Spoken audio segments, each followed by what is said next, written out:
વિદ્યાર્થી મિત્રો, અર્થશાસ્ત્રના વિડિયો લેક્ચરમાં આપ સર્વેનું સ્વાગત છે। લાસ્ટ લેક્ચરમાં એક પ્રશ્ન આપણે માંગનું વિસ્તરણ અને સંકોચન છેલ્લે જોયો।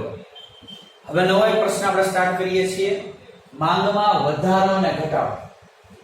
ત્યારે પણ મેં રજૂઆત કરી હતી, અત્યારે પણ ફરી પાછું કહી દઉં કે વિસ્તરણ અને સંકોચન કેને લીધે થાય?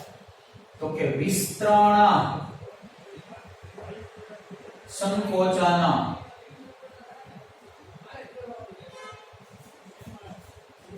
વધારો ઘટાડો। વિસ્તરણ અને સંકોચન છે એ કિંમતને લીધે થાય અને વધારો અને ઘટાડો છે એ કિંમત સિવાયના પરિબળને લીધે થાય। એટલે લાસ્ટ લેક્ચરમાં જે આપણે આકૃતિ જોઈ હતી અને અત્યારે જે આપણે આકૃતિ જોશું એ બંનેની આકૃતિમાં પણ ડિફરન્સ હશે। પ્રશ્ન પૂરો કરશું ત્યારબાદ બંને વચ્ચેનો ડિફરન્સ પણ આપણે થોડો જોઈ લેશું। પણ જ્યારે કિંમત અસર કરે ત્યારે વિસ્તરણ અને સંકોચન થાય અને જ્યારે કિંમત સિવાયના પરિબળો અસર કરે ત્યારે વધારો અને ઘટાડો થાય। તો કેમ વધારો ઘટાડો થાય એ આપણે જોઈએ કે કોઈ પણ વસ્તુની કિંમત અને માંગ। હવે અત્યાર સુધી આપણે એવું જોયું કે કિંમત 10 રૂપિયા હોય, 20 રૂપિયા હોય, 30 રૂપિયા હોય, 40 રૂપિયા હોય અને 50 રૂપિયા। ત્યારે માંગ 10 રૂપિયા એ માંગ 500 એકમ, 20 એ 400 એકમ, 30 એ 300 એકમ, આપણે આવું જોયું। પણ અહીંયા ડિફરન્સ થશે, કિંમત અસર કરતી નથી, કિંમત સિવાયના પરિબળો અસર કરે છે અને એને લીધે માંગમાં વધારો ઘટાડો થાય છે। તો કેવી રીતના થાય છે? તો કે કિંમત અસર નથી કરતી એટલે હું કિંમત લઈશ 30 રૂપિયા, 30 રૂપિયા, 30 રૂપિયા અને 30 રૂપિયા, બરાબર। ત્યારે માંગમાં ફેરફાર થાય છે એટલે કે માંગ 500 પણ છે, 400 પણ છે, 300 પણ છે, 200 પણ છે અને 100 પણ છે। હવે ઘણા એવો પ્રશ્ન થશે કે માંગનો નિયમ તો એવું કહે છે કે કિંમત વધે તો માંગ ઘટે, કિંમત ઘટે તો માંગ વધે। સાચું છે, પણ એ ક્યારે સાચું છે? તો કે કિંમત અસર કરતી હોય ત્યારે। અહીંયા કિંમત અસર કરતી નથી, કિંમત સિવાયનું કોઈ પરિબળ અસર કરે છે, એટલા માટે થઈને કિંમત 30 હોવા છતાં પણ માંગમાં વધારો ઘટાડો જોવા મળે છે। એટલે કે માંગ વધે પણ છે અને માંગ ઘટે પણ છે। અહીંયા અન્ય પરિબળો કેટલા અસર કરે છે એ આપણે પરિબળોની અંદર જોઈ જોઈતા આપણે બીજા 5 પરિબળો અન્ય પરિબળોમાં લીધા કે ફેશન અસર કરે છે, વ્યક્તિની પસંદગી રુચિ અસર કરે છે, ભવિષ્યના ભાવો અસર કરે છે। હવે આજની તારીખે કોઈ વસ્તુની કિંમત છે એ 30 રૂપિયા હોય પણ ભવિષ્યમાં 30 રૂપિયાએ તમે 100 એકમ વસ્તુની માંગ કરતા હો, પરંતુ ભવિષ્યમાં આ જ વસ્તુની કિંમત છે એ વધવાની છે એવો અંદાજ આવે એટલે અત્યારે 30 રૂપિયા કિંમત હોવા છતાં માંગ 200 પણ થઈ શકે છે, માંગ 400 એકમ પણ થઈ શકે છે અને માંગ 500 એકમ પણ થઈ શકે છે। અહીંયા કિંમત નથી વધતી કે કિંમત નથી ઘટતી, છતાંય માંગમાં ફેરફાર જોવા મળે છે। કારણ શું માંગમાં ફેરફાર જોવા મળે છે? તો માત્ર કારણ એક જ કે કિંમત સિવાયના પરિબળો અસર કરે છે। એટલે આપણે અહીં કિંમત સિવાયના પરિબળો ધ્યાનમાં લેવાના થાય। કિંમત અસર કરતી હોય તો વિસ્તરણ અને સંકોચન। તો અહીંયા તમારી સામે અનુસૂચિ તૈયાર છે કે કિંમત અને માંગ, કિંમત બદલાતી નથી એટલે કે કિંમત સ્થિર જ રહે છે, છતાં માંગ છે એ બદલાય છે એટલે કે ફરતી જાય છે। કારણ શું? તો કે ફરી પાછું એ જ કારણ હશે, કિંમત સિવાયના પરિબળો। એની આકૃતિ કેવી થાય? તો એની આકૃતિની અંદર આપણે જઈએ અને ત્યારબાદ છેલ્લે આપણે આ આકૃતિ જોઈ લેશું, આ પ્રશ્ન પૂરો કરી લેશું, ત્યારબાદ આપણે ફરી પાછું વિસ્તરણ અને સંકોચનની આકૃતિ પણ તમારી સામે મૂકશું એટલે બે વચ્ચેનો ડિફરન્સ તમને ખ્યાલ આવે। તો અહીંયા આપણે જેમ દરેક વખતે આકૃતિની અંદર જોઈએ છીએ એમ બે અક્ષ, એક x અક્ષ, એક y અક્ષ, x x, y y 0। અને નીચેના ભાગમાં આવશે માંગ, અહીંયા આવશે કિંમત। તો આપણે જેમ ગેપ મૂકીએ છીએ એમ જ એક સરખો ગેપ રાખશું જેથી કરીને આકૃતિ પરફેક્ટ થાય. તો અહીંયા માંગ છે 100 એકમ, 200, 300, 400, 500, 600. કિંમત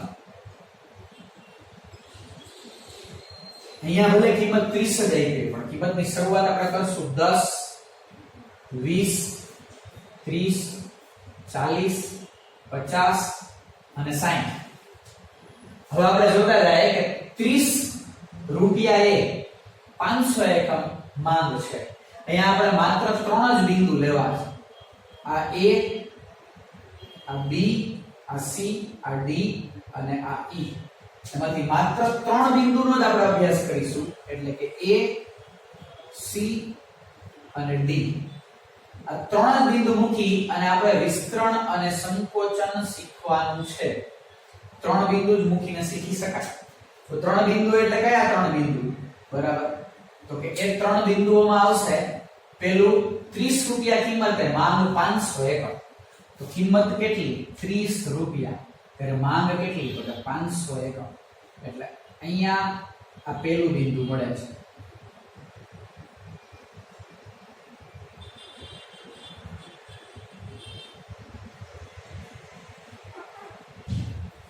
બીજું C 30 એ 300. તો 30 એ 300 એટલે અહીંયા 300 છે તો અહીંયા બીજું બિંદુ મળે છે. અને E 30 એ 100. તો 30 એ 100 એટલે અહીંયા આપણે આ ત્રીજું બિંદુ મળે છે. તો 3 બિંદુઓ આપણને મળે છે. બરાબર, આ 3 બિંદુઓને જોડી નહીં શકાય કારણ કે આ 3 અલગ અલગ પરિસ્થિતિ છે. કેવી રીતના? તો કે અહીંયા આ તમારી પહેલી માંગ રેખા થાય છે જેને આપણે D1 કહેશું. આ તમારી બીજી માંગ રેખા થાય છે એટલે આપણે આને D કહેશું.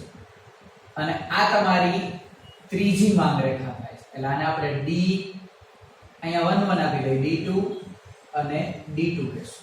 નામમાં કોઈ મતલબ નથી, નામમાં કઈ ફેરફાર થાય તો કોઈ પ્રશ્ન નથી. પણ અહીંયા તમે જોશો કે આ કિંમત છે એ બદલાતી નથી. બરાબર, કિંમત સ્થિર રહે છે, કિંમતમાં કોઈ જ ફેરફાર થતો નથી. તો કિંમત 30 રહે છે ત્યારે માંગ 100 એકમ છે. કિંમત 30 ત્યારે માંગ 300 એકમ. કિંમત 30 ત્યારે માંગ 500 એકમ છે. હવે કેને વધારો અને કેને ઘટાડો કહેવાય? થોડીક વાર પૂરતું માની લ્યો કે તમે 30 રૂપિયાએ 300 એકમની અત્યારે બજારમાં માંગ છે. 30 રૂપિયા અને 300 એકમ બજારમાં માંગ અત્યારે 300 એકમ, નીચે 300 એકમથી વધારે માંગ અત્યારે બજારમાં છે નહીં. પણ કોઈ કારણોસર બજારમાં 30 રૂપિયાએ જ માંગ ઓછી થઈ ગઈ એટલે કે 30 રૂપિયાએ ઈ બિંદુ 30 રૂપિયાએ માંગ 100 એકમ થઈ. તો 100 એકમ આને આપણે એટલે ડીડી રેખા કહીએ, મૂળ રેખા ગણી લઈએ. મૂળ રેખા એટલે અત્યારની સ્થિતિ છે. હવે કોઈ કારણોસર એમાં ફેરફાર થયો એટલે કે કેવો ફેરફાર થયો? તો કે ડીડી. હવે આ જો ડાબી તરફ ખસે, તમારી મૂળ માંગ રેખાથી આ ડાબી તરફ ખસે તો આને ઘટાડો કહેવાય. એટલે કે માંગ ઘટી. કેટલી હતી? તો કે અહીંયા તમે જોશો તો 300 હતી અને કેટલી થઈ ગઈ? તો કે 100 થઈ ગઈ. હવે એ જ વસ્તુ તમારી જમણી તરફ એટલે કે કોઈ કારણોસર માંગમાં વધારો થાય. હમણાં મેં તમને કીધું કે ભવિષ્યમાં કોઈ વસ્તુના ભાવ વધવાના છે એવી અફવા ફેલાય તો કદાચ બની શકે છે કે 30 રૂપિયાએ માંગ વધશે એટલે કે 300 ની જગ્યાએ 500 એકમ થઈ જશે. તો તમારી જમણી તરફ જે જાય એને માંગમાં વધારો કહેવાય. તો આ મૂળ માંગ રેખા DD ત્યાંથી ડાબી તરફ એટલે કે D1 તો માંગ ઘટે છે એટલે માંગમાં ઘટાડો. અને ત્યાંથી જમણી તરફ એટલે કે D2 તો માંગમાં વધારો થાય છે એટલે એને માંગ વધતી હોવાને લીધે વધારો થાય છે એટલે વધારા તરીકે ઓળખી શકાય. પણ આ વધારો કે ઘટાડો કેને લીધે થાય છે? તો કે કિંમતને લીધે થતો નથી. એટલે જ અહીંયા કિંમત આપણે સ્થિર લીધેલી છે. સ્થિર લીધેલી છે એટલે કે કેવી? તો કે ફિક્સ 30 30 30 30 અને 30. 30 રૂપિયા જ રહ્યા છે, એમાં કોઈ ફેરફાર થતો નથી. તો આને કહેવામાં આવે વધારો ને ઘટાડો. હવે વિસ્તરણ અને સંકોચન વિશે જરાક આપણે ફરી પાછી ચર્ચા કરી લઈએ. આ વધારા ઘટાડાને લગતી વાત છે. અહીંથી હું આને જવા દઉં છું. નીચે આપણે વિસ્તરણ અને સંકોચન નું બનાવીએ એટલે તમને ખ્યાલ આવે. વિસ્તરણ સંકોચન. લાસ્ટ પ્રશ્ન આપણે આ લીધો. શેને લીધે થાય વિસ્તરણ અને સંકોચન? તો કે કિંમતને લીધે વિસ્તરણ અને સંકોચન થાય. તો એની આપણે અહીંયા કિંમત અને માન. કિંમત કેટલી? તો કે 10 20 30 40 50. અને માન કેટલી? તો કે 500 400 300 200 અને 100. તો અહીંયા વિસ્તરણ અને સંકોચનની અનુસૂચિ તૈયાર થઈ ગઈ તમારી સામે કે આ વિસ્તરણ અને સંકોચન કહેવા માંગે છે, જે આપણે લાસ્ટ લેક્ચરમાં જોયું હતું. આની આકૃતિ અને આ આકૃતિમાં ડિફરન્સ શું છે? ફરી પાછી એ જ આકૃતિ આપણે આ વિસ્તરણ અને સંકોચનની આકૃતિ આપણે અહીંયા બનાવીએ તો તમને વધારે ખ્યાલ આવશે કે બંને વચ્ચેનો ડિફરન્સ શું છે. તો આ x અક્ષ y અક્ષ 0 અને નીચેના ભાગમાં આવશે માંગ, અહીંયા આવશે કિંમત. તો અહીંયા 1 2 3 4 5 6 100 200 300 400 500 600 1 2 3 4 5 6 10 20 30 40 50 60. તો અહીંયા 10 રૂપિયા કિંમતે 500 એકમ માંગ. આ 10 રૂપિયા કિંમત ત્યારે માંગ કેટલી? તો કે આ 500 એકમ. 20 રૂપિયા કિંમતે માંગ કેટલી? તો કે 400 એકમ. 30 રૂપિયા કિંમતે માંગ કેટલી? તો કે 300 એકમ. અને 40 રૂપિયા કિંમતે માંગ કેટલી? તો કે 200 એકમ. એવી જ રીતના 50 રૂપિયા કિંમતે માંગ કેટલી? તો કે 100 એકમ. આ થઈ ગઈ આપણી માંગ રેખા. આ માંગ રેખા ઉપરથી વિસ્તરણ અને સંકોચન નક્કી થાય. જે આપણે લાસ્ટ લેક્ચરમાં શીખ્યા, ઉપરની તરફ તમે જાઓ તો એને શું કહેવામાં આવે? તો ઉપરની તરફ તમે એને જાઓ તો એને સંકોચન કહેવામાં આવે. અને તમે નીચેની તરફ આવો, ઉપરની તરફ એટલે 500 થી 400 માંગ થાય, તો 300 થાય, 200 થાય, 100 થાય. હવે તમે ઉપરથી નીચેની તરફ આવો તો આને શું કહેવામાં આવે? તો કે માંગ 100 એકમ હતી, 200 થઈ, 300 થઈ, 400 થઈ, 500 થઈ, નીચેની તરફ આવ્યા એટલે આને શું કહેવામાં આવે? તો કે વિસ્તરણ. ખાસ ધ્યાન રાખજો મિત્રો, ફરી પાછું રિપીટેડલી બોલું છું. કિંમતમાં ફેરફાર થાય અને જે ફેરફાર થાય એને, એટલે કે અને માંગમાં જે ફેરફાર થાય એને વિસ્તરણ અને સંકોચન કહેવાય. અને કિંમત સિવાયના પરિબળોને લીધે જે માંગ રેખા પોતાનું સ્થાન બદલે, અહીંયા માંગ રેખા પોતાનું સ્થાન બદલે છે. મૂળ માંગ રેખાથી ડાબી તરફ જાય તો ઘટાડો કહેવાય, મૂળ માંગ રેખાથી જમણી તરફ આવે તો વધારો કહેવાય. તો આ જે સ્થાન બદલે છે એ શેના લીધે બદલે છે? તો કે કિંમત સિવાયના પરિબળોને લીધે બદલે છે. એટલે એને શું કહેવામાં આવે? તો કે વિસ્તરણ અને સંકોચન કહેવામાં આવે. બે પ્રશ્ન ત્રણ માર્કમાં પૂછી શકાય. આની અંદરથી વિકલ્પો પણ નીકળી શકે, એટલે ખાસ ધ્યાન રાખજો. આપણો ખરેખર આજનો પ્રશ્ન છે એ વધારો ઘટાડો છે, પણ અહીંયા તમારી સામે વિસ્તરણ અને સંકોચન ની અનુસૂચિ અને આકૃતિ પણ ફરી પાછી મૂકી છે. અને ત્યારે પણ મેં કીધું હતું, ફરી પાછું અહીંયા હું તમારી સામે રિપીટ કહું તો આ વિસ્તરણ અને સંકોચનને તમે આ રીતે પણ દર્શાવી શકો છો કે જે ઉપરની તરફ તમે આમ જાઓ અને આ નીચેની તરફ આવો. તો ઉપરની તરફ આવો તો એને સંકોચન કહેવાય, અને નીચેની તરફ આવો તો એને વિસ્તરણ કહેવાય. તો આ આપણે લાસ્ટ લેક્ચરમાં જોયું હતું. અહીંયા તમારી સામે બંને આકૃતિ એટલે મૂકી કે તમને બંને આકૃતિ વચ્ચેનો ડિફરન્સ પણ ખ્યાલ આવે, અને બીજું કે બંનેની અનુસૂચિ ગોખવી પણ ન પડે. અહીંયા કિંમત એક ફિક્સ લઈ, કિંમત 30 રૂપિયા જ લેવું એવું જરૂરી નથી. તમે 20 લઈ શકો, 40 લઈ શકો, પણ એ કિંમત બદલાતી નથી. શા કારણે નથી બદલાતી? તો કે કારણ માત્ર એક જ છે કે અહીંયા કિંમત અસર કરતું નથી. તો અહીંયા 3 માર્કના 2 પ્રશ્ન તમારી સામે પૂર્ણ થઈ છે.